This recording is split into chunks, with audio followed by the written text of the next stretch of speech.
Today is a day of thanksgiving. We return to our churches for Sunday services for the first time in over 3 months. And as the world begins to recover from the trauma of a pandemic, today in our precept readings there are some comforting words from Jesus himself.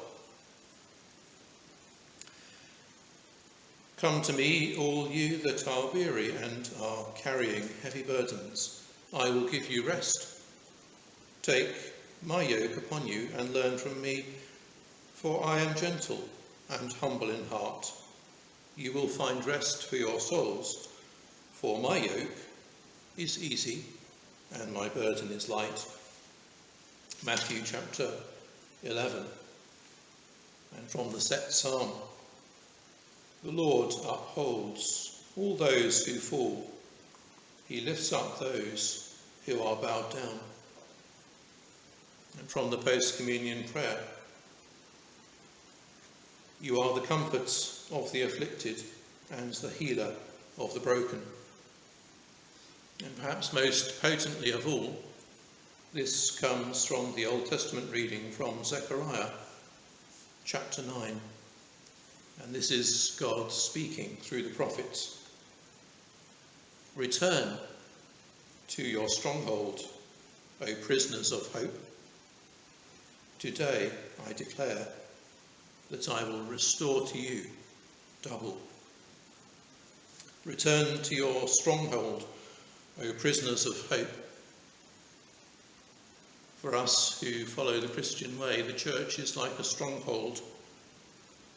And we are, in that lovely, unusual poetic phrase, prisoners of hope. We are caught in the hope that there is a God, a divine presence full of providence, even when life's journey is tough. God has a plan and will lead us through.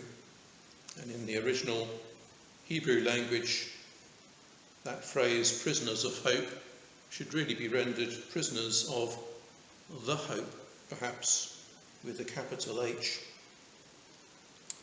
Return to your stronghold, O prisoners of hope.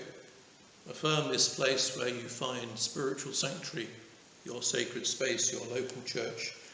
And today I declare that I will restore to you double, says the Lord. And we might wonder and ask the question, what does that mean when God says, I will restore to you double? And as I think about that phrase prayerfully, I wonder whether it, in a sense, means the church will be reaffirmed as a spiritual space, a place of spiritual sanctuary where all may come and find a certain resonance wherever they are on the faith spectrum, or even if they call themselves humanist, agnostic, atheist.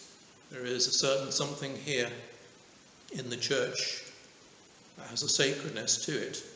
It is full of a rich heritage that has come down to us through the generations and the centuries. That is one point. After the political disaster of declaring that the churches would be closed for the last 3 months, something that has made me deeply uncomfortable, we reaffirm now they are open and they will remain open for the foreseeable future. And if God says, I will restore to you double, what is the second part? Perhaps the second part is that in this day and age, we do not keep the truth about the meaning of life exclusively within the 4 walls of this church, but gradually it is being filtered out into the wider community. Spirituality is being affirmed out there universally amongst ordinary members of humanity. The new generation of young adults are finding spirituality that they can relate to in all sorts of mediums, electronic media, over the internet, and they are affirming the spirituality that is out there. The church, perhaps for a number of centuries, has thought of itself as having a monopoly on the truth. But now, says God, I will restore double. The truth is within these 4 walls, the second part is that it is out there as well. It is amongst ordinary folk for them to access. And for us in the church, that is not something to be frightened of. We are no longer exclusive holders of the truth. We no longer have a monopoly on the truth, but it is something to rejoice in, that God's truth is spreading around the world for all to access and relate to in their own way with their own language. And we are here to promote that idea.